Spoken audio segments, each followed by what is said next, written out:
ಮದರಸದಿಂದ ಮನೆಗೆ ತೆರಳುತ್ತಿದ್ದ ಬಾಲಕ ಮೇಲೆ ಬೀದಿ ನಾಯಿಗಳು ದಾಳಿ ನಡೆಸಿದ ಘಟನೆ ಬಜ್ಪೆ ಕಂದಾವರ ಗ್ರಾಮ ಪಂಚಾಯತ್ ವ್ಯಾಪ್ತಿಯ ಸೌಹಾರ್ದ ನಗರದಲ್ಲಿ ನಡೆದಿದೆ.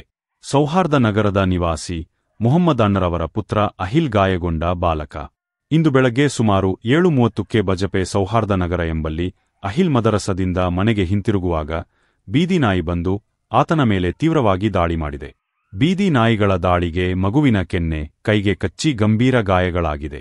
ಘಟನೆ ಮನೆಯ ಮುಂಭಾಗದ ರಸ್ತೆಯಲ್ಲಿ ನಡೆದಿದ್ದ ಪರಿಣಾಮ ಬಾಲಕನ ಬೊಬ್ಬೆ ಕೇಳಿ ಹೊರಬಂದ ತಾಯಿ ಪುತ್ರನನ್ನು ರಕ್ಷಿಸಿದ್ದಾರೆ. ತಕ್ಷಣವೇ ಬಜ್ಪೆ ಸರಕಾರಿ ಆಸ್ಪತ್ರೆಗೆ ದಾಖಲಿಸಿದರು.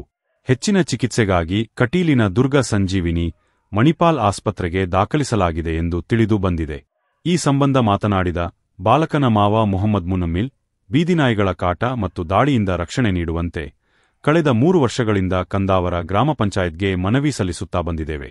ಆದರೆ ಈವರೆಗೂ ಯಾವುದೇ ಕ್ರಮವಹಿಸಿಲ್ಲ. ಬೀದಿ ನಾಯಿಗಳನ್ನು ಕೊಲ್ಲದಂತೆ ನ್ಯಾಯಾಲಯದ ಆದೇಶ ಇದೆ ಎಂದು ಹೇಳುತ್ತಾರೆ ಎಂದು ಅಸಮಾಧಾನ ವ್ಯಕ್ತಪಡಿಸಿದ್ದಾರೆ. ಇವತ್ತು ಬೆಳಗ್ಗೆ ನನ್ನ ಮಗ ಸರಿಸುಮಾರು 7:30 ಗಂಟೆಗೆ ಮದ್ರಾಸಿನಿಂದ ಹಿಂದಿರುಗುವಾಗ ಬೀದಿ ನಾಯಿ ತೀವ್ರವಾಗಿ ಗಾಯಗೊಳಿಸಿದೆ. ಪ್ರಥಮ ಚಿಕಿತ್ಸೆಗಾಗಿ ಸರ್ಕಾರಿ ಹಾಸ್ಪಿಟಲ್ ಬಜ್ಪೆ ಕರ್ಕೊಂಡು ಹೋಗಿದ್ದೇನೆ. ಹೆಚ್ಚಿನ ಚಿಕಿತ್ಸೆಗಾಗಿ ದುರ್ಗಾ ಸಂಜೀವಿನಿ ಕಟೀಲು ಹಾಸ್ಪಿಟಲ್ಗೆ ಚಿಕಿತ್ಸೆ ಮಾಡಿ ಬಂದಿರುತ್ತೇನೆ.